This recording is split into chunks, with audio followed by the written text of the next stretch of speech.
اور بولنے والوں کی زبانیں گنگ ہو جاتی ہیں، ان موضوعات پر اب آپ کو کھل کر علمی انداز سے بات کرنا ہوگی، چاہے وہ مذہب کا معاملہ ہو، عقیدوں کا معاملہ ہو، نظریات کا معاملہ ہو، رسوم کا معاملہ ہو، زبانوں اور ثقافتوں کا معاملہ ہو۔ ہر معاملے پر اب آپ کو وہ تمام معاملات جن پر پہلے بات نہیں ہو پاتی تھی، ان معاملات پر آپ کو بات کرنا چاہیے علمی انداز سے، گالی گلوچ سے نہیں، تنقید برائے تنقید کے انداز سے نہیں، دوسروں کا تضحیک اور مذاق اڑانے کے انداز سے نہیں، بلکہ علمی انداز سے باتوں کو سمجھنے کے لیے، تاکہ اس معاشرے میں گفتگو کا ماحول پیدا ہو۔ یہ بہت اہم ہے ہم سب کے لیے۔ تو اس لیے پہلی بات تو یہ ہے کہ اب اپنے معاشرے میں جو شخص بھی آپ کو گالی گلوچ دیتا ہوا نظر آئے، تو آپ اگر غور کریں گے تو معلوم ہوگا کہ اس شخص کا علم سے کوئی تعلق نہیں ہے، اس کا گفتگو سے، مباحثے سے کوئی تعلق نہیں ہے۔ وہ شخص اصل میں صرف اور صرف آپ کو یا تو موضوع سے ہٹانے کی کوشش کر رہا ہے، یا اس کی یہ کوشش ہے کہ آپ اس پر بات نہ کریں۔ بات نہ کرنا معاشروں کے اندر تباہی کا باعث بنتا ہے، یہ سمجھ لیجئے۔ تو اب جس طرح یہ خواتین کے لباس والا معاملہ ہے، خواتین کو خود طے کرنا چاہیے کہ انہیں کیا لباس پہننا ہے۔ جو خواتین ہیں وہ پڑھی لکھی بھی ہیں۔ مزے کی بات ہے، پاکستان میں شاید جو خواتین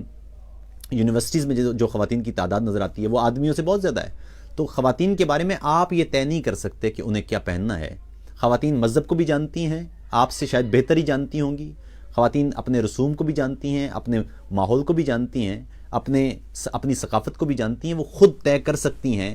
بہتر انداز سے کہ انہیں کیا لباس پہننا چاہیے اس ماحول کے اعتبار سے۔ دوسری ایک اور بات یہ ہے، اس پر میں پہلے بھی بات کر چکا ہوں، کہ ہمارے رویے کچھ اور ہیں اور ہم کچھ اور بات کر رہے ہیں۔ یہ بہت اہم ہے۔ ہمارے رویے بالکل مختلف ہیں اور ہم بات بالکل مختلف کر رہے ہیں۔ ہمیں کوشش یہ کرنا چاہیے کہ ہم جو بات کر رہے ہیں وہ ہمارے عمل میں بھی دکھائی دے۔ ایک طرف ہمارے معاشرے کی حالت یہ ہے کہ کوئی خاتون سڑک پر نکل نہیں سکتی، آوازیں کستے لوگ، گندی نگاہوں سے دیکھتے لوگ، بسوں میں تنگ کرتے لوگ، بازاروں میں آوازیں اور جملے کستے لوگ، یہ موجود ہیں۔ اور دوسری طرف جب وہ لکھنے پر آتے ہیں یا بولنے پر آتے ہیں تو ان جیسا پارسا بھی کوئی نہیں ہوتا۔ یہ منافقت کا بام اوج ہے۔ اس منافقت سے نکلنے کی سب سے پہلے تو ہمیں کوشش کرنا ہوگی کہ ایک معاشرہ جس میں خواتین محسوس نہیں کرتی ہیں اپنے آپ کو، وہ دفتر جاتی ہیں تو وہاں انہیں جنسی طور پر ہراساں کیا جاتا ہے، وہ اسکول جاتی ہیں تو وہاں ان کے لیے مسائل ہیں، وہ گھر سے باہر نکلتی ہیں، بازار کی طرف جاتی ہیں کچھ چیز خریدنے کے لیے تو وہاں ان کے مسائل ہیں۔ ایک ایسا معاشرہ،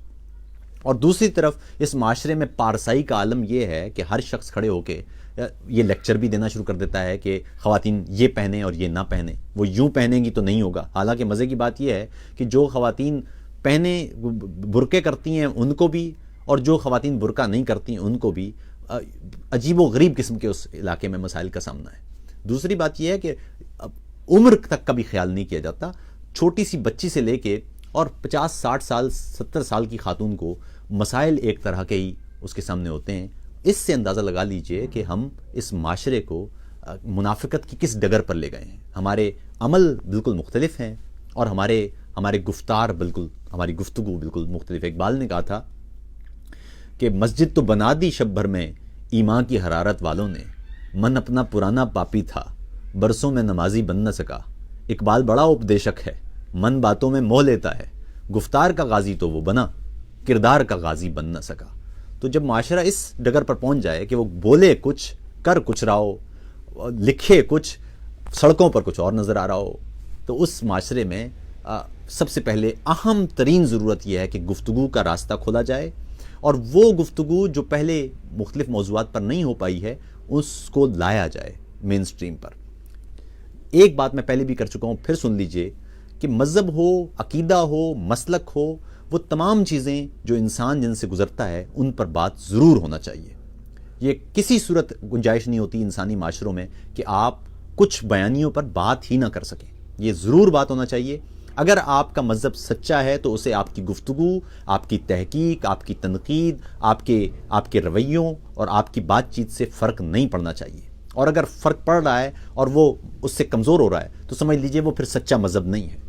خدا کو انسان کے سوال سے، انسان کی تحقیق سے کوئی فرق نہیں پڑتا، سمجھ لیجئے یہ بات۔ خدا اتنا بڑا ہے کہ اسے کوئی فرق نہیں پڑتا، اور اگر ہمارے سوچنے سے یا انسان کی تحقیق کرنے سے یا انسان کی جستجو سے یا انسان کے سوچنے سمجھنے سے یا فکر کرنے سے خدا کا تصور کمزور ہو رہا ہو تو سمجھ لیجئے کہ پھر وہ آپ ایک سچے خدا کو،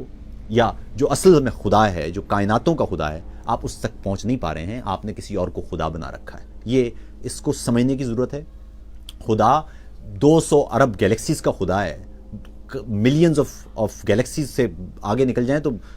کئی شاید لامتناہی کائناتوں کا خدا ہے. اسے آپ کے یا میرے سوالات سے یا میری تحقیق سے اس کی طاقت، قوت یا اختیارات پر فرق نہیں آتا، نہ آ سکتا ہے، نہ ہماری یہ اوقات ہے. اس لیے سمجھ لیجئے. تو اس لیے 2-3 چیزوں کا تو خیال رکھیے. ایک تو یہ کہ معاشرے میں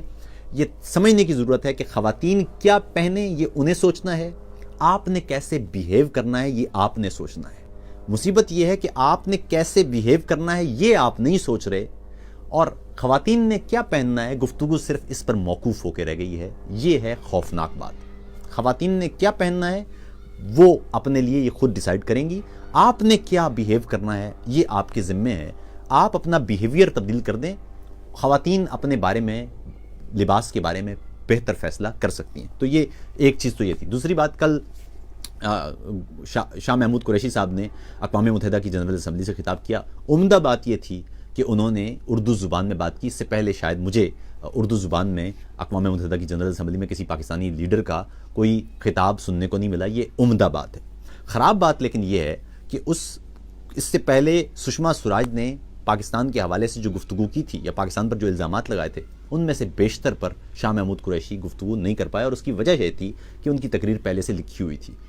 ان کو جب موقع ملا تھا سشما سوراج کے کافی دیر بعد، کچھ گھنٹوں کے بعد، اس وقت ان کے پاس موقع تھا کہ وہ تمام ان سوالات کو جو انہوں نے اٹھائے تھے سشما سوراج نے، ان کو ایک ایک کر کے ایڈریس کرتے. لیکن بدقسمتی سے ہم نے دیکھا کہ ان کی تقریر پہلے سے لکھی ہوئی تھی، جس کو انہوں نے بالکل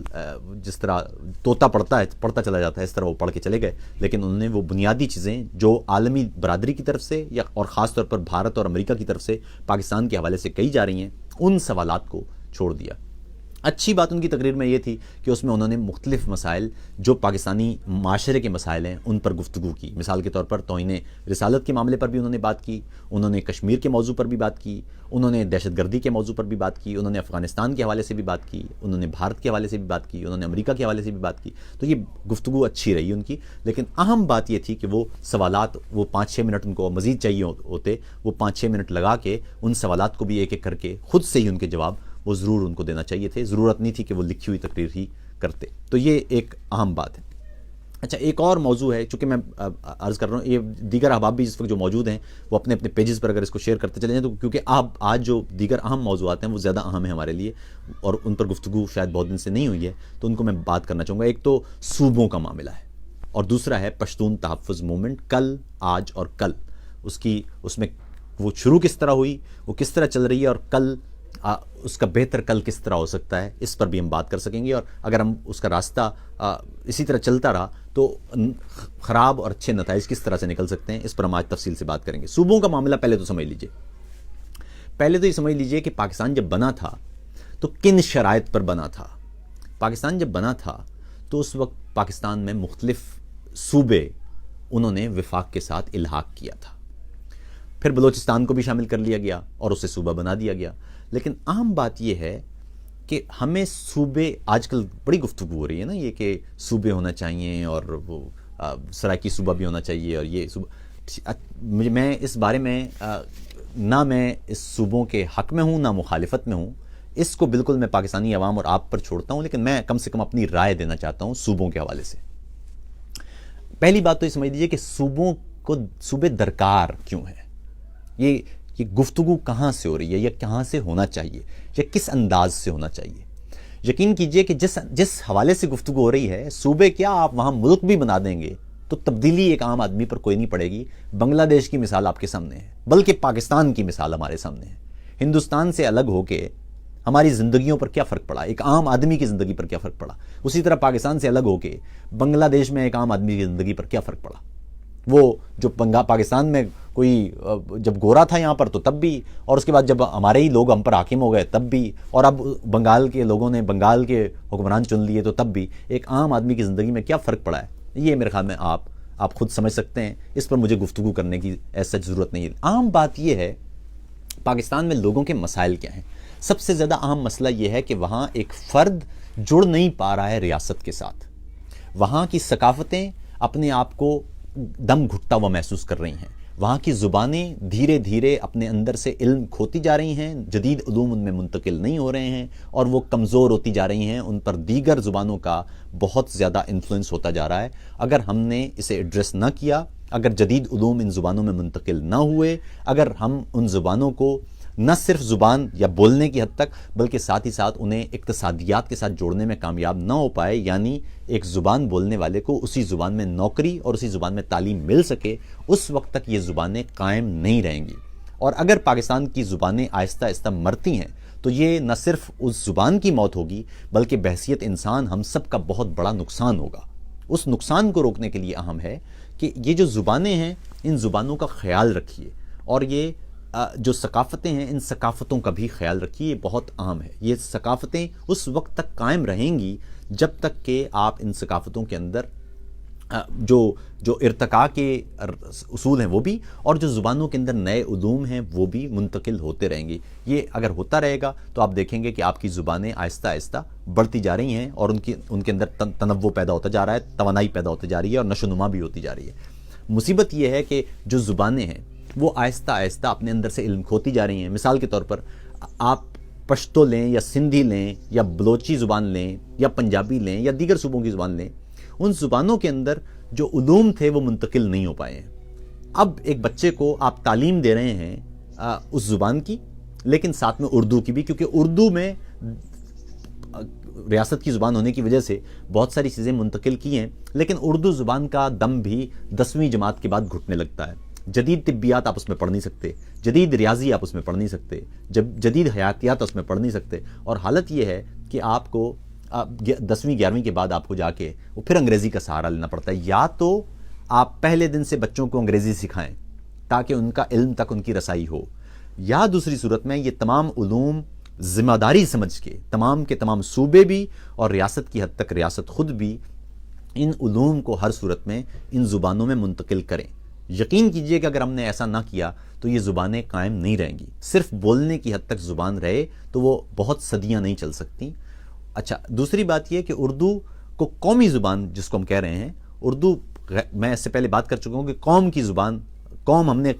بنا لی ہے, اصل میں وہاں پر جو قومیں موجود ہیں وہ موجود ہیں, اور ان قوموں کی زبانیں ہیں. ان زبانوں کو ہمیں بچانے کی کوشش کرنا چاہیے. میں اس سے پہلے بھی کہہ چکا ہوں, پاکستان کی مثال ایک گلدستے کی ہے. ہم نے آج تک اس دستے کی حفاظت کے نعرے تو بہت سنے ہیں, لیکن وہ جو اس کے اندر گل ہیں, پھول ہیں, ان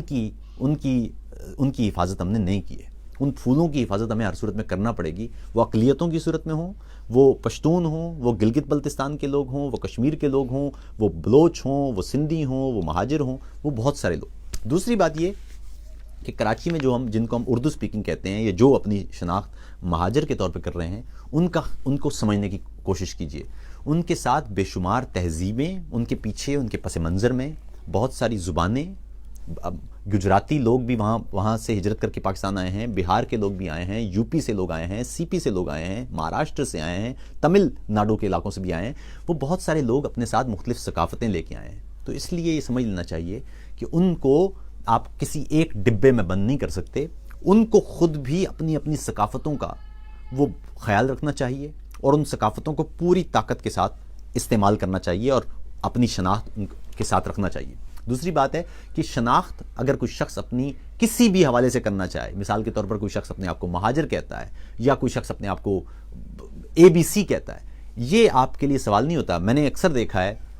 کہ جو پنجابی ہے وہ اپنے آپ کو پنجابی کہتا ہے, جو سندھی ہے وہ اپنے آپ کو سندھی کہتا ہے, جو بلوچ ہے وہ اپنے آپ کو بلوچ کہتا ہے. لیکن جب کوئی مہاجر اپنے آپ کو مہاجر کہتا ہے تو کہا جاتا ہے صاحب کہ آپ مہاجر کیسے ہو سکتے ہیں, آپ تو یہیں پیدا ہوئے ہیں, آپ اپنے آپ کو پاکستانی کہیں. تو صاحب پاکستانی تو سب ہیں, جو اس دستور کے اندر ہے وہ سب ہے. لیکن مسئلہ یہ ہے کہ اب تک ریاست جوڑ نہیں پائی ہے ایک فرد کو ریاست کے ساتھ. میں اس سے پہلے بھی امریکہ کی مثال آپ کو دے چکا ہوں. امریکہ میں جب تک دستور مضبوط نہیں ہوا تھا, کیلیفورنیا کے لوگ اپنے آپ کو کیلیفورنیا کا کہا کرتے تھے, دیگر ریاستوں کے لوگ اپنی پہچان ریاستوں کے اعتبار سے کیا کرتے تھے. لیکن جب وہاں دستور نے ان تمام شہریوں کو, تمام ریاستوں کے شہریوں کو امریکی ٹریٹ کرنا شروع کر دیا, تو پھر دیگر شناخت وہ پھر ثانوی ہو گئی, سب کی شناخت امریکہ بن گئی.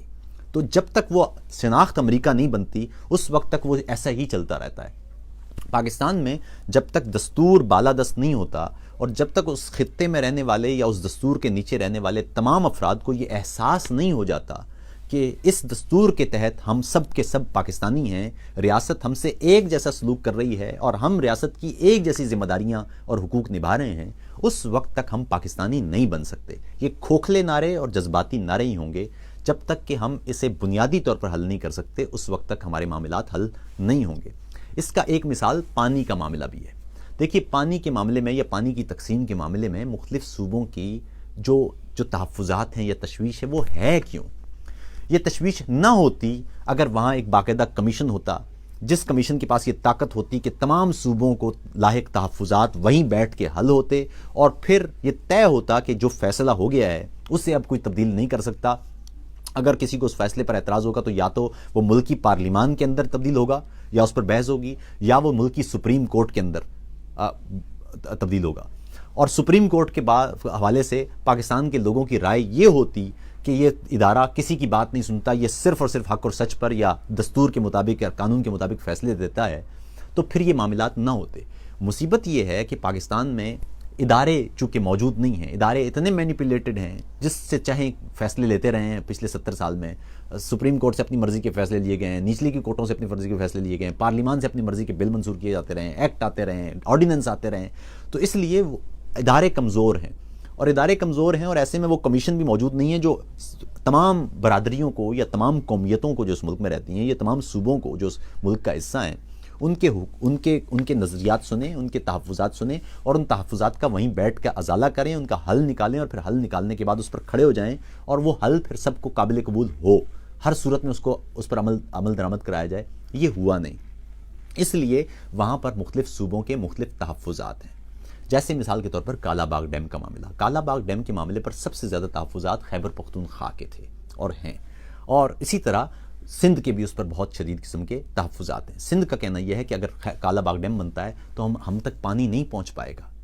اس حوالے سے میں نے بہت سارے لطیفے تک سنے ہیں، یہاں سوشل میڈیا پر لوگ سندھ کا اور سندھیوں کا مذاق اڑاتے نظر آتے ہیں، لیکن آپ سمجھیے یہ جینون مسائل ہیں، ان کو سمجھیے۔ تینوں صوبوں کی پارلیمان جو صوبائی اسمبلیاں ہیں وہ ایک ڈیم کے خلاف قرارداد منظور کر چکی ہیں۔ اب یا تو یہ ہے کہ وہ تحفظات دور ہوں اور وہ اسمبلیاں اس ڈیم کے حق میں فیصلہ دیں، تو پھر تو آپ اس کو پروسیڈ کر سکتے ہیں، لیکن ایسے میں جب کہ ملک کے 3 بنیادی یونٹس وہ اس کے خلاف فیصلہ دے چکے ہیں، صرف ایک بنیادی یونٹ یعنی پنجاب کی اسمبلی نے اس کے حق میں، خیبر پختونخوا، بلوچستان اور سندھ کی اسمبلی نے اس کے خلاف فیصلہ دیا ہے، تو ایسے میں ایسے کسی متنازعہ پروجیکٹ کو شروع کرنا یہ پاکستان کی وحدانیت یا پاکستان کی یکجہتی کے یا پاکستان کے وفاق پر حملے کے مترادف ہوگا۔ ایسا ممکن نہیں ہے کہ آپ کوئی فیصلہ پاکستان کے عوام کے 3 بڑے حصے جو ہیں ان پر تھوپ دیں اور یہ توقع کریں کہ اس کا ریئیکشن نہیں ہوگا یا اس کا خوفناک نتائج نہ نکل سکیں گے۔ یہ پاکستان کے وفاق پر حملے کے برابر ہوگا اگر ہم ایسا کوئی راستہ اختیار کرتے ہیں۔ یہ سمجھ لیجئے، میڈیا کیمپین سے یا لوگوں کو لیبل کرنے سے یا کالا باغ ڈیم کے خلاف بات کرنے والوں کو غیر پاکستانی سمجھنے سے یا ایجنٹ سمجھنے سے یہ کام نہیں چلے گا، اس سے نفرت اور بڑھے گی۔ اس کا حل یہی ہے کہ جب تک کہ ان صوبوں کے تحفظات دور نہیں ہوتے، جب تک کہ اس صوبوں کے اندر اس حوالے سے، اب میری ذاتی رائے میں تو اب اسمبلی سے بڑھ کر اب ایسے موقع پر اس ڈیم کے لیے ان صوبوں میں ریفرینڈم ہونا چاہیے، ان سے پوچھا جانا چاہیے کہ آپ کی اس رائے تبدیل ہوئی ہے یا نہیں ہوئی۔ جب تک کہ وہ رائے تبدیل نہیں ہوتی ہے اس ڈیم کا نام بھی مت سوچیں، کیونکہ سوچنے کا مطلب ہوگا آپ پاکستان کے وفاق کے خلاف جا رہے ہیں۔ ابتدا میں آپ کو ان ڈیموں پر کام کرنا چاہیے جو چھوٹے چھوٹے ڈیم ہوں جن کے ذریعے پانی ذخیرہ کیا جا سکے، تاکہ پانی بھی ذخیرہ ہو اور دیگر جو صوبے ہیں ان کے تحفظات بھی نہ ہوں، تاکہ، اور دوسرا ساتھ ہی ساتھ یہ بہت ضروری ہے، ڈیم بہت ضروری ہیں، بالکل ابھی ارم صدیقی کہہ رہی ہیں ڈیم ضروری، بہت ضروری ہیں ڈیم، لیکن ڈیم ضروری ہونے سے زیادہ بڑھ کر اہم معاملہ یہ ہے کہ جو اس ملک کے حصہ ہیں، علاقے یا صوبے، وہ ہمارے لیے زیادہ، اس سے بھی زیادہ ضروری ہیں۔ انہی کے لیے تو پانی جمع کر رہے ہیں آپ، اگر آپ ان کے لیے پانی جمع کر رہے ہیں لیکن ان کو اعتراض ہے اس پر، تو آپ ایک گھر کی طرح سمجھیں، ایک گھر میں اگر کسی معاملے پر گھر کے 4 افراد کا گھر ہو اور 4 میں سے 3 کسی پر اعتراض کریں اور پھر آپ زبردستی ٹھونس دیں، تو آپ اس کا مطلب ہے کہ گھر توڑنا چاہتے ہیں۔ اس گھر میں جب تک کہ چاروں کے چاروں مل کر کوئی فیصلہ نہیں کریں گے، آپ کوئی فیصلہ ٹھونس نہیں سکتے، نہ ٹھونسنا چاہیے، کیونکہ اس صورت میں آپ کو خوفناک نتائج اختیار کرنا پڑیں گے۔ بالکل میں نے اس سے پہلے بھی بات کی تھی کہ جیسے فاٹا کے حوالے سے، فاٹا کے انضمام کے حوالے سے وہاں کے لوگوں سے پوچھے بغیر ہی فیصلہ تھوپ دیا گیا۔ اس کا نتیجہ یہ نکلا کہ کچھ لوگ تو جو خیبر پختونخوا کے ساتھ الحاق کے حق میں تھے وہ تو خاموش ہیں، لیکن ایک سیگمنٹ پورا وہ موجود ہے جو واضح انداز سے کہہ رہا ہے کہ جی ان کو یہ انضمام قبول نہیں ہے، وہاں پر ریفرنڈم ہونا چاہیے تھا، ریفرنڈم میں لوگوں کی رائے پوچھی جانی چاہیے تھی، اور اس رائے میں جو اکثریتی رائے ہوتی اس کے مطابق اگر فیصلہ ہوتا تو یہ بحث ہوتی ہی نہیں۔ یہ بحث ہو ہی اس لیے رہی ہے کہ وہاں کے لوگوں پر آپ نے اپنی رائے ٹھونس دی، ان لوگوں کی بات آپ نے سنی نہیں، نہ ان سے پوچھا۔ یہ چودھری کی طرح فیصلے کر کے پورے گاؤں پر تھوپنے کا جب تک سلسلہ چلتا رہے گا، اس وقت تک آپ سمجھ لیجئے کہ اس ملک میں امن نہیں آ سکے گا، ایک خاص کشیدگی برقرار رہے گی۔ پھر بتا دوں، میں نے پہلے بھی کہا کہ پاکستان کو ایک گلدستے کی طرح لیں، اس میں مختلف پھول ہیں، ہر پھول کو آپ اس قومیتوں کے ہوں یا نسلوں کے ہوں یا مذاہب کے ہوں یا مسالک کے ہوں، ان کو مختلف پھولوں کی طرح لیں۔ ہر پھول کی اپنی انفرادیت ہے، ہر پھول کی اس گلدستے میں ایک اہمیت ہے۔ اگر آپ کسی ایک پھول کو اہم سمجھیں گے اور دیگر پھولوں کو آپ نہیں سمجھیں گے تو اس کا نتیجہ یہ نکلے گا کہ آپ اس گلدستے کے خلاف ہیں۔ دوسری بات یہ کہ پچھلے 70 سال سے آپ یہ زور دیتے رہے ہیں کہ یہ دستہ بہت امپورٹنٹ ہے، یہ دستہ نہیں ہوگا تو پھول الگ الگ ہو جائیں گے۔ اس بیچ میں آپ نے کیا کیا کہ ان پھولوں پر توجہ نہیں دی، اور آہستہ آہستہ وہ پھول اس گلدستے سے الگ ہوتے چلے جا رہے ہیں۔ اس لیے اہم یہ ہے کہ ان پھولوں کا خیال رکھیں، ان پھولوں کو آپس میں جوڑ کے رکھیں۔ یقین کیجئے کہ اس دستے کو کچھ نہیں ہو سکتا اگر یہ پھول متحد ہوئے، اگر یہ پھول جڑے رہے اس گلدستے کے ساتھ، اس دستے کے ساتھ اور دیگر پھولوں کے ساتھ، کچھ ہو جائے، یہ پھول الگ الگ نہیں ہوں گے، نہ اس دستے کو کچھ ہوگا۔ پاکستان میں بھی اسی طرح اقلیتوں، نسلوں، مذاہب، قومیتوں، ان سب کو اگر آپ نے ریاست کے ساتھ جوڑ کے رکھا، ان کو یہ احساس دیا کہ ایک ایک اہم ہے ریاست کی نگاہ میں، ایک ایک کے حقوق مہیا کرنے کی ذمہ دار ہے ریاست، تو یہ کچھ کر لے دنیا کی کوئی طاقت آ جائے، اس دستے کو، اس گلدستے کو الگ الگ نہیں کر سکے گی، ہمارے پھول ہم سے الگ نہیں ہوں گے۔ لیکن اگر ہم رویہ یہ اختیار کرتے رہے کہ ہم طاقت سے ان پھولوں کو دبا کے رکھیں گے اور ہماری مرضی ہوگی، ہم جس پھول کے ساتھ جو چاہیں کریں، تو سمجھ لیجئے کہ یہ غیر فطری ہوگا ایسی صورت میں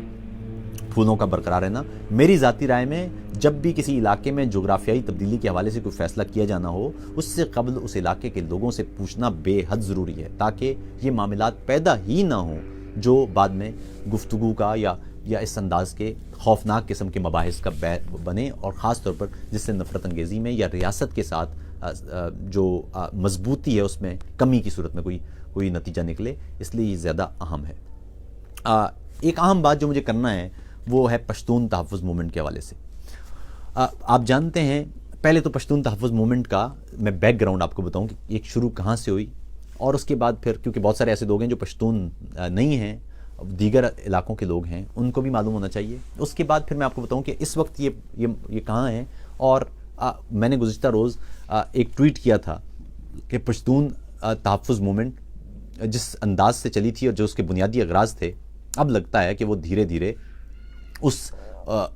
اس مضبوطی کے ساتھ وہ اپنے لائن پر نہیں ہے، اور یہ اہم ہے پشتونوں کے لیے کہ اس اپنی تحریک کو وہ اپنی اسی دستوری لائن پر رکھیں، کیونکہ یہ اگر تحریک ناکام ہوتی ہے تو اس سے پشتونوں کا نقصان ہوگا۔ وہ ضرور آپ سے کرنا چاہتا ہوں۔ پہلی بات تو یہ ہے کہ پشتون تحفظ موومنٹ کا آغاز رواں سال جنوری میں ہوا تھا، اور اس کی بنیادی بات یہ تھی کہ نجیب محسود جنہیں کراچی میں ایک ماورائے عدالت قتل میں مار دیا گیا تھا، اس احتجاج میں محسود تھے وہ، تو محسود قبائل نے اس پر احتجاج کیا تھا، اور اس کے بعد پھر وہ جو تحریک تھی جو قبائلی علاقوں میں اپنے حقوق کے لیے بات کر رہی تھی، وہ شامل ہوتی گئی، اور پھر اسلام آباد میں ایک بہت بڑا جلسہ ہوا جس میں یا دھرنا ہوا بہت دن تک، کئی دن تک، اور اس دھرنے کو پاکستان کی میڈیا نے یکسر بلیک آؤٹ کر دیا۔ اس کا نتیجہ یہ نکلا کہ اور اس دھرنے میں میں نے اس سے پہلے میں نے وی لاگ میں بتایا بھی تھا، اس دھرنے میں جو بنیادی مسائل تھے یا مطالبات تھے وہ بڑے واضح تھے۔ نمبر 1، اس میں انہوں نے کہا کہ نجیب محسود کے قتل کا جو ملزم ہے راؤ انوار، اس کو انصاف کے کٹہرے میں لایا جائے، اور اسے سزا دی جائے، اور وہ تمام اہلکار جو اس انداز کے ماورائے عدالت قتل کے اقدامات میں ملوث رہے ہیں انہیں سزا ملنا چاہیے۔ اور حالت یہ ہے کہ راؤ انوار اب تک وہ بڑے آزادانہ وہ گھوم پھر رہے ہیں، ان کو جس سختی سے نمٹنا چاہیے تھا ان کے ساتھ، ان پر اتنے سارے قتل کے الزامات ہیں، وہ ہم دیکھ رہے ہیں کہ اس کا نتیجہ کوئی خاص نہیں نکلا۔ وہ راؤ انوار اب بھی وہیں کے وہیں بالکل اپنے اسی پھوں پھاں کے ساتھ وہ موجود ہیں۔ اچھا، دوسری بات یہ ہے، ان کا ایک معاملہ یہ تھا کہ جو قبائلی علاقے ہیں، خاص طور پر جو وزیرستان کا علاقہ ہے، وہاں پر موجود زمینی سرنگیں یا بارودی سرنگیں انہیں ختم کیا جانا چاہیے، ان کی صفائی ہونا چاہیے۔ ان کا ایک اور مطالبہ یہ تھا کہ قبائلی علاقوں میں یا دیگر پشتون علاقوں میں جہاں جہاں بھی عسکری چوکیاں ہیں، فورسز کی جو پوسٹس ہیں، وہاں پر پشتونوں کے ساتھ تحقیر آمیز رویہ اختیار نہیں کیا جانا چاہیے، یا وہاں پر جو خواتین اہلکار بھی ہونا چاہیے، جو خواتین ہیں، مقامی خواتین ہیں، ان کی تلاشی کا کام وہ لیا کریں، اور ایسے میں گالی گلوچ نہ کی جائے، تحقیر نہ کی جائے، تذلیل نہ کی جائے۔ یہ بڑا واضح سی بات ہے۔ اسی طرح یہ کہا گیا تھا کہ ماورائے عدالت جو قتل ہوئے ہیں ان کا کوئی جوڈیشل کمیشن بنایا جائے جس کی سربراہی سپریم کورٹ کے چیف جسٹس کریں، اور وہ دیکھیں کہ کون کون سے جو قتل کے واقعات ہیں وہ ناجائز تھے، اور ان اہلکاروں کو سزا دی جانا چاہیے۔ اسی طرح ایک اور مطالبہ یہ تھا کہ وہ جو پشتون لاپتہ ہیں، پاکستان کے مختلف سیکیورٹی اداروں کے ہاتھوں جو گمشدہ ہیں، ان کو یا تو ان پر مقدمات چلائے جائیں، انہیں عدالت میں پیش کیا جائے اور ثابت کیا جائے کہ انہوں نے کوئی جرم کیا ہے۔ اگر ایسا نہیں ہے تو انہیں پھر آزاد کیا جائے، یعنی ایسا کوئی بھی شخص جس کے خلاف کوئی مقدمہ نہیں بنتا یا جسے عدالتی طریقے سے سزا نہیں دی جا سکتی، اسے غیر قانونی طور پر اغوا کرنا، یہ راستہ بند ہونا چاہیے۔ یہ بنیادی قسم کے مطالبات تھے جو شاید دستوری بھی ہیں، بالکل قانونی بھی ہیں، اور میرے خیال میں ایسا کوئی بھی سوچنے والا انسان نہیں ہوگا جو یہ کہے گا کہ آپ یہ مطالبات نادرست ہیں۔ یہ اس طرح سے اس تحریک کا آغاز ہوا تھا، اور چونکہ یہ دستوری مطالبات ہیں تو میرے خیال میں ہر پاکستانی کو جو قانون اور دستور کی بالادستی پر یقین رکھتا ہے اس کو ان مطالبات میں اپنے پشتون بھائیوں کے ساتھ ہونا چاہیے، تو ہم موجود ہیں ان کے ساتھ۔ اس کے بعد انہوں نے پشتون تحفظ موومنٹ کے لوگوں نے یا اس پوری تحریک نے منظور پشتین کی قیادت میں یہ مختلف مقامات پر جلسے کیے، لیکن جو ریاست کا رسپانس تھا وہ خوفناک حد تک نادرست تھا۔ مثال کے طور پر جب پشاور میں جلسہ ہو رہا تھا، جب ایک بات بتا دوں کہ اسلام آباد میں جو جلسہ ہوا تھا اس میں کوئی فوج کے خلاف یا ریاستی اداروں کے خلاف کوئی نعرے نہیں لگ رہے تھے، صرف یہ کہا جا رہا تھا کہ ریاستی ادارے ایسی کارروائیوں سے باز رہیں۔ خیر، اور اس میں تو پاکستان کے جو اہم جرنلسٹ تھے انہوں نے بھی تقاریر کی تھیں۔ مزے کی بات ہے کہ عمران خان صاحب نے بھی واضح انداز میں کہا تھا کہ جو مطالبات ہیں یہ بالکل ٹھیک ہیں۔ پشاور میں جب جلسہ ہوا تو اس سے قبل وہ طلباء و طالبات جو اس جلسے میں شریک ہونا چاہتے تھے انہیں ٹیلی فون پر دھمکیاں موصول ہونا شروع ہو گئیں، اس جلسے کی راہ میں رکاوٹیں پیدا ہو گئیں۔ اسی طرح جب وہ جلسہ ہو رہا تھا تو اس علاقے کا انٹرنیٹ تک بند کر دیا گیا۔ اب یاد رکھیے کہ ایک تحریک ہے جو چل رہی ہے، دستوری ہے، قانونی مطالبات کے ساتھ ہے، پرامن ہے، جمہوری انداز سے اس ملک کے لوگ اس ملک کے دستور کے تحت امن اور سکون کے لیے یا زندہ رہنے کے حق کے لیے وہ ایک تحریک چلا رہے ہیں، اور ریاست اس کے ساتھ یہ رسپانس یا اس کے خلاف یہ رد عمل ظاہر کر رہی ہے۔ یہ ہے بنیادی معاملہ۔ اور اس سے بھی زیادہ خوفناک بات کہ میڈیا ادارے مکمل طور پر بلیک آؤٹ کیے ہوئے ہیں اس تحریک کو۔ ایک ایسی تحریک جو دستوری بھی ہے، جو قانونی بھی ہے، جس کے مطالبات بھی درست ہیں۔ پاکستان کے اس وقت کے وزیر اعظم عمران خان صاحب جب وہ اس وقت اپوزیشن میں تھے، وہ خود اس ایک جلسے میں کھڑے ہو کے کہہ رہے تھے کہ جو مطالبات کر رہے ہیں یہ بالکل درست ہیں اور ان پر عمل درآمد ہونا چاہیے، اور وہ یہ کہہ رہے تھے کہ میں تو خود یہ بات کہتا رہا ہوں۔ تو خیر، تو اور وہ مختلف صحافی بھی اس میں موجود تھے، اور وہ سب آتے رہے ان جلسوں میں، اور وہ خاص طور پہ اسلام آباد کے جلسے میں، اور اس میں انہوں نے کھلے عام حمایت کی۔ لیکن ریاست کا رسپانس یہ تھا کہ میڈیا پر ان کی خبر تک نہیں چل سکی، میڈیا پہ ان لوگوں کے انٹرویوز تک نہیں چل سکے، میڈیا نے ان کو مکمل طور پر بلیک آؤٹ کر دیا۔ پشاور کے جلسے میں یہی وجہ تھی کہ وہاں پر یہ جو دہشت گردی ہے اور اس انداز کے جو نعرے ہیں یہ وہاں پر پشاور کے جلسے میں ہم نے دیکھے، اور میرے خیال میں جو ایک عام آدمی ہے وہ سمجھ سکتا ہے کہ جذباتی طور پر آپ کی حالت کیا ہوگی کہ اگر آپ ایک دستوری مطالبہ کر رہے ہوں، قانونی مطالبہ کر رہے ہوں، پرامن ہوں، آپ نے کوئی پتھر نہ مارا ہو، کوئی بندوق نہ اٹھائی ہو، اور آپ کو اس کے جواب میں ریاست آپ کو بلیک آؤٹ بھی کر دے، آپ جہاں پر جلسہ کریں وہاں پر انٹرنیٹ بند کر دیا جائے، آپ کے جلسے میں شریک ہونے والوں کو نامعلوم افراد کی طرف سے ٹیلی فون کالز آنا شروع ہو جائیں، اسی طرح منظور پشتین کے قریبی ساتھیوں کو ایک ایک کر کے گولیاں مار دی جائیں، یا ان کو مار دیا جائے،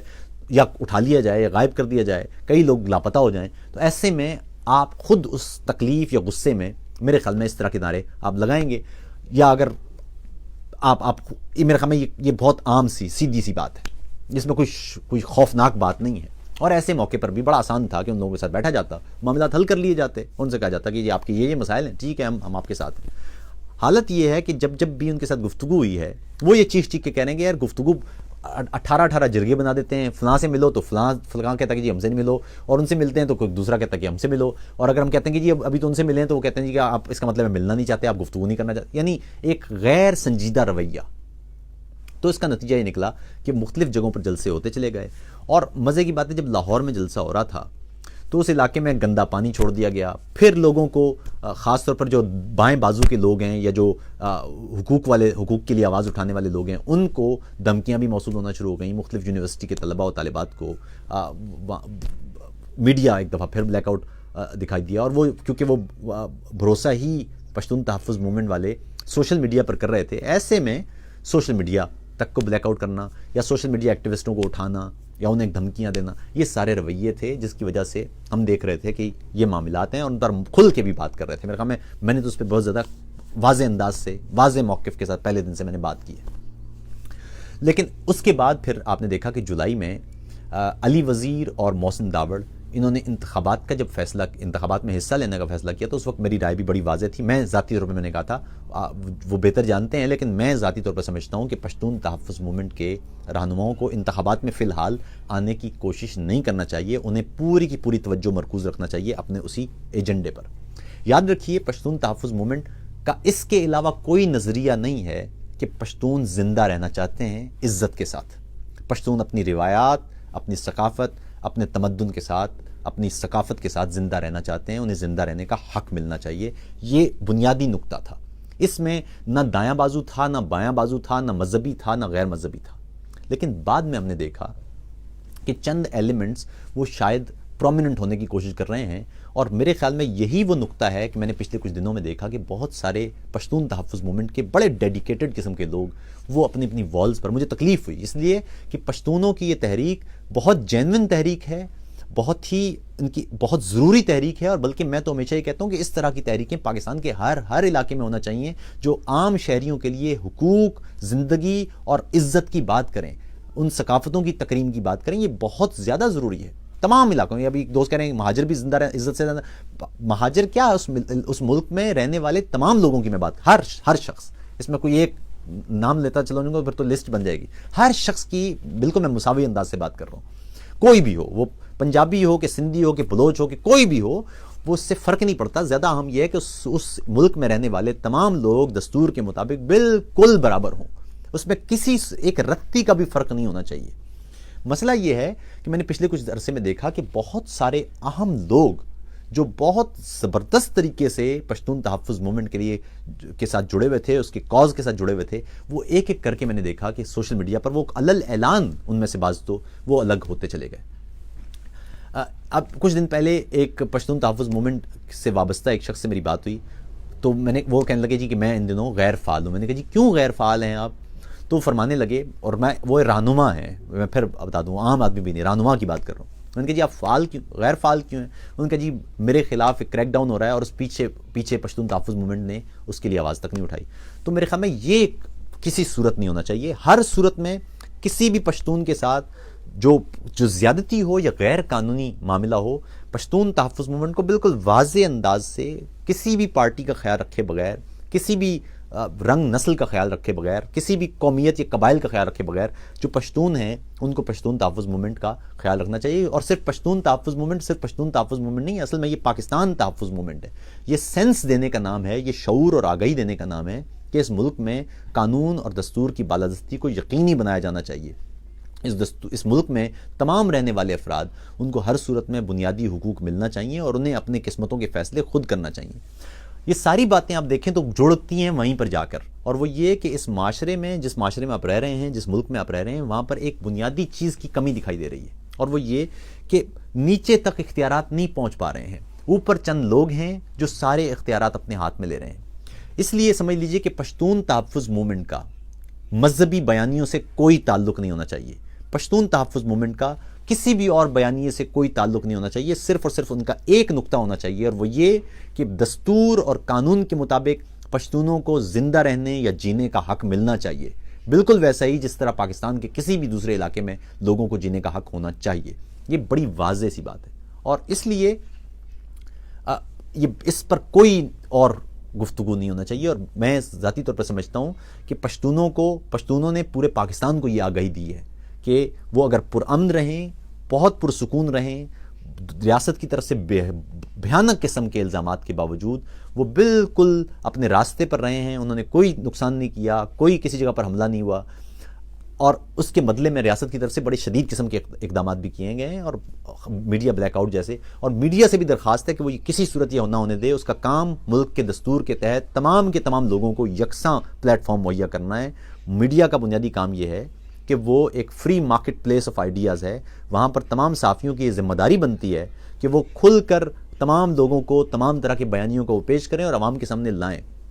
ابھی گزشتہ روز ایک پاکستان کے معروف اینکر سے میری بات ہو رہی تھی، میں نے ان کو کہا کہ آپ کی ذمہ داری یہ ہے کم سے کم جو آپ کر سکتے ہیں، بڑے دباؤ ہیں آپ پر، بڑے مشکلات ہیں آپ کے لیے، لیکن کم سے کم آپ یہ ضرور کیجئے کہ ملک کے وہ حصے جن حصوں کے بارے میں لوگ جانتے تک نہیں ہیں، ان حصوں کا نام ضرور بتا دیں۔ پنجاب کے لوگوں کو کتنے بلوچستان کے شہروں کے یا علاقوں کے نام معلوم ہیں، اسی طرح گلگت بلتستان کے کتنے علاقوں کے نام آپ کو معلوم ہیں، یا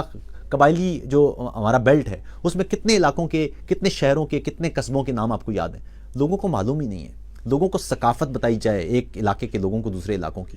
لوگوں کو زبانیں بتائی جائیں کہ یہ اس علاقے کی زبان کی یہ تاریخ ہے۔ تو جب تک ہم اپنے اپنے علاقوں کی تاریخ، ان کی ثقافتوں کو اون نہیں کریں گے، جب تک اس ملک میں رہنے والے تمام لوگوں کو یہ خیال نہیں ہوگا کہ اس ملک میں ہمارے علاوہ بھی دوسرے لوگ بستے ہیں، ان کے بھی بچے ہیں، آپ ان کے گھر تباہ کر دیں گے، ان کے بچے مار دیں گے، تو ان کے پاس اور کیا راستے رہ جائیں گے کہ وہ شکایت کریں گے۔ اور مصیبت یہ ہے کہ لوگ لاپتہ ہیں، لاپتہ لوگ اب تھانوں میں جاتے ہیں رپورٹ درج کرانے کے لیے، ان کی رپورٹ درج نہیں ہوتی، وہ پرچی دیتے ہیں عدالت کو کہ جی ہماری سنوائی ہو، ان کی سننے والا کوئی نہیں ہے، اور وہ آگے نکل کے وہ احتجاج کرتے ہیں تو ان کو وہاں ڈنڈے مارے جاتے ہیں، اور یہ کہا جاتا ہے کہ یہ ایجنٹ ہیں۔ یہ وہ راستے ہیں جس سے ہم خود ریاست کو کمزور کرتے جا رہے ہیں۔ اس لیے بے انتہا ضروری ہے کہ ایک تو یہ پیغام ہر جگہ تک پہنچنا چاہیے، یہ لازم ہے آپ لوگوں پر کہ ہر جگہ تک یہ پیغام پہنچائیے کہ اگر پاکستان نے قائم رکھنا ہے تو یہ کسی صورت اور ممکن نہیں ہوگا جب تک کہ ہم اس پاکستان میں بسنے والے تمام لوگوں کو دستور کے مطابق مساوی ٹریٹ نہیں کریں گے۔ پاکستان میں بسنے والی تمام ثقافتیں اور زبانیں ان کو عزت نہیں دیں گے اور انہیں مرنے سے بچائیں گے۔ اس وقت تک آپ سمجھ لیجئے کہ ملک ہر روز کمزور ہوتا جا رہا ہے، اور اس کو روکنے کے لیے ضروری ہے کہ پاکستان کے ہر علاقے میں بنیادی تحریکیں ہوں جو دستور کی بالادستی کی بات کریں۔ دوسری طرف ریاست کی یہ کوشش ہونا چاہیے کہ اب ہر صورت میں اختیارات کو نیچے سے نیچے تک منتقل کرے، تاکہ ایک عام فرد تک کو معلوم ہو کہ اس کے اختیارات کیا ہیں، اس کے حقوق کیا ہیں اور اس کے فرائض کیا ہیں۔ اسی طرح وسائل کی نیچے تک تقسیم ہونا چاہیے، کونسلر کے لیول تک، کہ وہ اپنے گلی محلوں کو جب صاف کرنے لگے تو اس کو وہ صوبائی حکومت یا وفاقی حکومت کی طرف نہ دیکھنا پڑے، بلکہ وہ یہ سارے فیصلے نیچے خود ہی کر سکے۔ یہ وہ کام ہے جو ہونا چاہیے، اور جب تک یہ کام نہیں ہوتے میرے خیال میں ہم اس ملک کو مضبوط نہیں کر رہے ہیں۔ صرف نعرے بازیوں سے، نعرے لگانے سے ملک مضبوط نہیں ہوگا، صرف دوسرے ملکوں پر الزام لگانے سے ملک مضبوط نہیں ہوگا، صرف جو لوگوں کو، اپنے لوگوں کو حقوق کے لیے آواز اٹھانے والوں کو دہشت گرد یا غدار یا ایجنٹ کہہ کے ہی کام نہیں ہوگا۔ بہتر یہ ہوگا کہ اس ملک میں جو شخص بھی وہ بات کر رہا ہے، حقوق کی بات کر رہا ہے، اس کے ساتھ بیٹھا جائے، اسے اون کیا جائے، اس سے گفتگو کی جائے، مذاکرات کیے جائیں، دستور کے تحت جو مذاکرات جو مطالبات ہیں ان کو سنا جائے اور اس کے مطابق فیصلے کیے جائیں، اور جہاں جہاں ضرورت پڑے دستور میں تبدیلی کی تو وہاں بھی تبدیلی کی جائے۔ ایک بات میں پھر بتا دوں آپ کو، یہ جب تک آپ اپنے معاشرے میں مشکل موضوعات پر بحث شروع نہیں کرتے، میں پھر بتا دوں گا، وہ مذہب ہو، وہ عقیدہ ہو، وہ مسلک ہو، وہ قومیت ہو، وہ زبان ہو، وہ ثقافت ہو، وہ خواتین ہو یا وہ بچے ہوں، وہ کوئی بھی انسانی معاملہ ہو، جب تک کہ ہم ان ٹیبوز کو توڑیں گے نہیں، جب تک ہم ان مشکل موضوعات پر کھل کر علمی انداز سے بات کرنا نہیں سیکھیں گے اس وقت تک یہ معاشرہ ترقی نہیں کر سکتا۔ ارتقاء کا بے ایمانہ اور شفاف اصول یہ ہے کہ اگر آپ نے ارتقاء کے ساتھ نہ چلنے کی کوشش کی یا رکنے کی کوشش کی، یا آپ نے ارتقاء کو جانے دیا اور آپ لیٹ گئے اور آپ نے کہا جی کہ میں تو ارتقاء کے ساتھ نہیں چلتا، میں اپنے اسی رویے پہ چلوں گا، اسی رواج پہ چلوں گا یا اسی رسم پہ چلوں گا، اور وقت آگے گزرتا جا رہا ہو، تو آپ سمجھ لیجئے کہ جو ارتقاء ہے وہ آپ کو بالوں سے پکڑے گی یا آپ کو گریبان سے پکڑے گی اور ساتھ گھسیٹنا شروع کر دے گی۔ ہم ارتقاء کے ساتھ گھسیٹتا ہوا ایک معاشرہ ہے، اس لیے ہم میں سے بدبودار جو تعفن ہے وہ پھوٹ رہا ہے، اور اس کی وجہ یہ ہے کہ ہم نہ سننے کو تیار ہیں، نہ بولنے کو تیار ہیں، نہ دیکھنے کو تیار ہیں، دوسروں کے دکھ ہمیں دکھائی نہیں دیتے، ہم اپنے زندگی میں خوش ہیں۔ مجھے بھی ہر روز دن میں کوئی 15 دفعہ یہ میسیج ملتا ہے، آپ کو کیا ضرورت پڑی ہے، مرنے دیں ان لوگوں کو، جو اس ملک میں جو نعرے بازی کرنے والے لوگ ہیں، آپ کو کیا ضرورت پڑی ہے، وہ تو آخر میں پھر وہیں کے وہیں کھڑے ہوں گے، وہ تو پھر اپنے زندگی آرام سے جی رہے ہیں، آپ کو کیا ضرورت پڑی ان کے لیے بولنے کی، آپ کو کن نفلوں کا ثواب ہو رہا ہے، آپ اپنی زندگی جئیں۔ ٹھیک ہے، تو بے حس ہونا تو بڑا آسان طریقہ ہے، بے حس ہونے میں تو کوئی دیر نہیں لگتی، مجھے کیا ضرورت پڑے گی، میں کہوں گا یہ کہ کل سے بات نہیں کرتے تو ٹھیک ہو جائے گا، آپ نے کون سے مجھے پیسے دیے، یا میں نے کون سے آپ سے فائدے لیے ہوئے ہیں، یا میں نے کسی سے بھی کون سا فائدہ لیا ہوا ہے۔ آپ کہیں گے جی کہ عاطف صاحب آپ بات نہ کریں، ہمیں ہمارے حال پہ چھوڑ دیں، چھوڑ دیا، اب کر لیجئے۔ مسئلہ یہ ہے کہ آپ کے حال پہ چھوڑنے کا معاملہ یہ ہے کہ وہاں پر آپ نہ کھل کے بات کر پا رہے ہیں، نہ آپ اپنے رویوں کا اظہار کر پا رہے ہیں، نہ آپ کی ثقافتیں بچ پا رہی ہیں، نہ آپ کی زبانیں بچ پا رہی ہیں، اور حالت یہ ہے کہ رفتہ رفتہ وہ ملک کمزور سے کمزور تر ہوتا جا رہا ہے۔ اور ایسے میں اس ملک کے سوچنے والے، اس ملک کے بولنے والے، اس ملک کے لکھاری، وہ بھی اگر خاموش ہو گئے تو پھر معاملہ کہاں تک جائے گا؟ عاطف صاحب آپ تو جرمنی چلے گئے ہیں، آپ کو کیا اس ملک کا؟ ہاں، تو یہ تو بڑا اچھا طریقہ ہے آپ لوگوں کا، یہ تو اس ملک میں زیادہ تر لوگوں کا یہی طریقہ ہے کہ اگر میں ہٹ گیا ہوں تو مجھے کیا ضرورت پڑی ہے جی، آپ جائیں، میری قوم کے لوگ مرتے ہیں تو مرتے رہیں، مجھے کیا فرق پڑتا ہے؟ اچھا، ایک اور وہ ہے، اگر آپ نے بات کرنی ہے تو آپ واپس آ کے بات کر دیجئے۔ صاحب واپس آ کے بھی میں یہی بات کروں گا، میں قلمکار ہوں، میں رہنما تو نہیں ہوں، میں سیاسی لیڈر تو نہیں ہوں، میں نے وہاں جا کے جلسے تو نہیں کرنے، میں نے وہاں جا کے کوئی پبلک آفس تو ہولڈ نہیں کرنا، نہ مجھے چاہیے، میں اپنی زندگی میں بہت آرام سے خوش ہوں۔ مسئلہ یہ ہے کہ آپ کو آپ کے ضمیر کی طرف سے،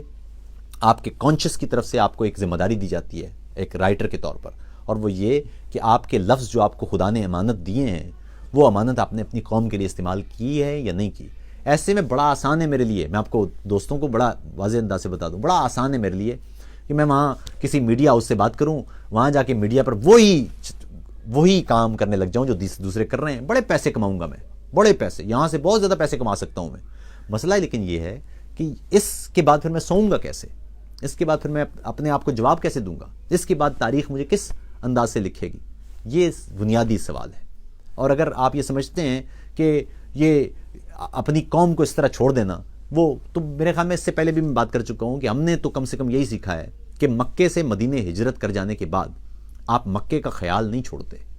اسی طرح کنعان سے مصر پہنچ جانے کے بعد یوسف کو مصر کا خیال جو کنعان ہے اس کا خیال ہمیشہ رہتا ہے۔ تو اس لیے اپنی بنیادی جڑوں کو ہم نہیں چھوڑ سکتے۔ میں 10 سال بعد یا 20 سال بعد یا 100 سال بعد، بلکہ مرنے کے بعد بھی مجھے جب پکارا جائے گا تو کہا جائے گا یہ پاکستان سے تھا، تو اور میرے دادا پردادا لکڑ دادا اور میری 5000 سال کی تاریخ اس خطے کی تاریخ ہے، یہ ممکن نہیں ہو سکتا کہ میں اس کو لاوارث چھوڑ دوں۔ یہ جب تاریخ لکھی جائے گی تو کہیں نہ کہیں یہ ذکر ضرور ہوگا کہ وہاں پر اس وقت ایک شخص تھا جو بڑے واضح انداز سے کسی کی سائیڈ لیے بغیر کسی جانبداری کے صرف اور صرف اپنی قوم اور اس خطے میں بسنے والے تمام انسانوں کو وہ بات کرتا تھا۔ تو اس لیے میں ذاتی طور پر آپ تمام لوگوں سے کہتا ہوں کہ اپنے ساتھ، اپنے کاز کے ساتھ، اپنے ملک کے ساتھ اگر آپ واقعی مخلص ہیں تو آپ اپنے دوسرے لوگوں کو جو اس ملک میں بستے ہیں ان کا دکھ محسوس کیجئے، ان کے ساتھ شامل رہیے، ان کے ساتھ ان کے حقوق کو دستوری انداز سے دیکھا کیجئے، وہ جہاں جہاں ٹھیک بات کر رہے ہیں ان کو اس پر شاباش بھی دیجئے، اگر تنقید کرنا ہے تو تنقید کیجئے، اور ساتھ ہی ساتھ معاشرے میں گفتگو کا رویہ پیدا کیجئے۔ یہ لیبلنگ کرنا لوگوں کو، یہ فلاں ہو گیا، یہ ایجنٹ ہو گیا، یہ غدار ہو گیا، اس سے نکلیے، گفتگو کو گفتگو کے ذریعے رد کرنے کی کوشش کیجئے، یہ بے انتہا ضروری ہے۔ اور پشتون تحفظ موومنٹ سے وابستہ تمام لوگ سن لیں یا سمجھنا چاہیے انہیں کہ وہ اپنے کاز کے ساتھ جڑے رہیں، پرامن رہیں، دستوری رہیں، قانونی رہیں، اور اپنے جو ان کا بنیادی مقصد ہے، جو آپ کے مطالبات ہیں، ان کو کسی صورت میں بھی ان پر کمپرومائز نہ کرنے دیں، نہ مذہبی لوگوں کو وہ ہائی جیک کرنے دیں، نہ غیر مذہبی لوگوں کو وہ ہائی جیک کرنے دیں، نہ وہ کسی خاص طبقے کو ہائی جیک کرنے دیں، نہ کسی خاص جماعت کو ہائی جیک کرنے دیں. یہ جماعتیں اگر اس قابل ہوتی تو آپ کو پشتون تحفظ موومنٹ کی ضرورت نہ پڑتی. مسئلہ یہ ہے کہ سندھ کے لوگ مختلف پریس کلبوں کے سامنے بیٹھے ہوئے ہیں، لاپتہ افراد کا وہ نوحہ پڑھ رہے ہیں، تصاویر لہرا رہے ہیں. اگر پیپلز پارٹی ان کی نمائندہ ہوتی تو آج ان کو یہ مسائل سڑکوں پر خود نکل کے نہ کرنا پڑتے. ہزارہ برادری، اس کے مسائل بھی آپ کے سامنے ہیں. اگر سیاسی جماعتیں باقاعدہ طور پر مختلف اپنی جن سے وہ ووٹ لیتے ہیں، اگر ان کی نمائندگی کر پا رہی ہوتی یا ان کے حقوق کا تحفظ دے پا رہی ہوتی تو آج ان کو اس طرح بے یار و مددگار مختلف پریس کلبوں کے سامنے انہیں احتجاج نہ کرنے پڑتے. تو اس لیے بہت ہی ضروری ہے کہ آپ تمام لوگ آپس میں کم سے کم ضرور جڑے رہیں. اوپر جو اشرافیہ ہے، وہ جو 1-2% لوگ ہیں، وہ آپ کو اسی طرح توڑتے رہیں گے. آپ کو کبھی رنگوں میں، کبھی نسلوں میں، یہ فلاں ہے، یہ فلاں ہے، یہ مہاجر ہے، یہ سندھی ہے، یہ بلوچ ہے، یہ فلاں ہے، یہ برے ہوتے ہیں، یہ اس سے زیادہ برے ہوتے ہیں، ہم زیادہ اچھے ہوتے ہیں. ان چکروں میں آپ کو ڈال دیں گے. اور اسی طرح مولوی آپ کو ہمارا مسلک اچھا ہے اور یہ مسلک برا ہے، اور ہمارا دین اچھا ہے اور یہ دین برا ہے، اس چکروں میں ڈال کے اس خطے میں انسانوں کے درمیان تفریق کو اتنا بڑا کر دیں گے کہ پھر ایک دوسرے کو دیکھ کے آپ کو گھن آنے لگے گی. آپ ایک دوسرے سے دور ہوتے چلے جائیں گے، اور اس کا فائدہ صرف اور صرف اس اشرافیہ کو ہوگا جو مذہبی لباس پہن کر، جو عسکری لباس پہن کر، یا جو سیاسی لباس پہن کر آپ پر 70 سال سے حکومت کر رہے ہیں. اسے اس اقتدار سے جو محبت ہے وہ آپ سے نہیں ہے. اس لیے آپ کو سمجھنا ہی پڑے گا کہ ہر صورت میں آپ ایک دوسرے کے ساتھ مخلص رہیں، اس زمین اور اس دھرتی کے ساتھ مخلص رہیں، اپنی ثقافتوں، اپنے رنگوں، اپنی زبانوں کے ساتھ مخلص رہیں. آپ اپنی جگہ پر کم سے کم یہ پیغام ضرور پھیلاتے رہیں یا پہنچاتے رہیں کہ آپ اس ملک کے دستور کے مطابق جو بھی جس بھی انداز سے وہ بات کرے گا، دستور کے مطابق رہے گا، پرامن رہے گا، ہتھیار نہیں اٹھائے گا، لوگوں کو مارے گا نہیں، بے گناہ لوگوں کا قتل عام نہیں کرے گا، آپ اس کے ساتھ کھڑے ہوں گے. یہ بے انتہا ضروری ہے. اور اسی طرح تمام علاقوں میں چھوٹی چھوٹی تحریکیں ہونا چاہیے جو دستوری انداز سے پاکستان میں بسنے والے لوگوں کو ایک دوسرے کے ساتھ جوڑیں، جن کے بنیادی جو مطالبات ہیں وہ ایک جیسے ہوں، اور جو سب کے سب دستوری اور پرامن طریقے سے اس ملک کے لوگوں کی بالادستی اور اس ملک کے لوگوں کی حکمرانی اس کو یقینی بنانے کی کوشش کریں. یہ بنیادی پیغامات ہیں. اس لیے میں شاید اب کچھ دن تک آپ سے ملاقات نہیں ہو پائے گی، لیکن میری خواہش یہ ہوگی کہ میں اگر وہاں پر مجھے کہیں انٹرنیٹ دستیاب ہوتا ہے تو میں آپ سے رابطہ کرتا رہوں. اور یہ بھی کوشش ہوگی کہ یہاں پر جو دیگر ہمارے لکھنے والے ہیں وہ متبادل کے ذریعے آپ سے مسلسل رابطے رہیں، لکھتے رہیں. اور آپ سے درخواست یہ ہوگی کہ یہ پیغام آپ ہر جگہ پہنچائیے، کیونکہ اس وقت اگر ہم یہ پیغام نہیں پہنچاتے آگے تو یہ آگے چل کے ہم سب کے لیے نقصان کا باعث بنے گا. اور یہ جو تحریک جس کی میں ابھی بات کر رہا تھا، پی ٹی ایم اور دیگر اسی طرح کی تحریکیں، وہ آہستہ آہستہ کمزور ہوتی چلی جائیں گی اگر ہم باقاعدہ طور پر ان پر پش یہ نہ کرتے رہے کہ وہ اپنے اسی کاز پر رہیں، اور ساتھ ہی ساتھ ان کو غیر قانونی طور پر دبانے والوں کو ہم ان کے خلاف بھی سیدھے انداز سے، دستوری انداز سے، بغیر کوئی سائیڈ لیے وہ کھڑے رہیں، تاکہ اس طرح یہ دستوری جو رنگ ہے وہ بھی قائم رہے گا، پرامن بھی رہے گا، اور یہ تحریکیں بھی مضبوط ہوتی چلیں گی. اپنا خیال رکھیے گا. آپ سے وقتاً فوقتاً ملاقات ہوتی رہے گی. کسی کا کوئی پیغام ہو تو وہ ضرور شیئر کر سکتا ہے. اور اگر آپ نے جو دیگر احباب ہیں ان کو بھی اس بیٹھک کا حصہ بنائیے، تاکہ ہم اسی طرح اپنی بات کرتے رہیں اور ایک دوسرے کا خیال کرتے رہیں. آداب. السلام علیکم.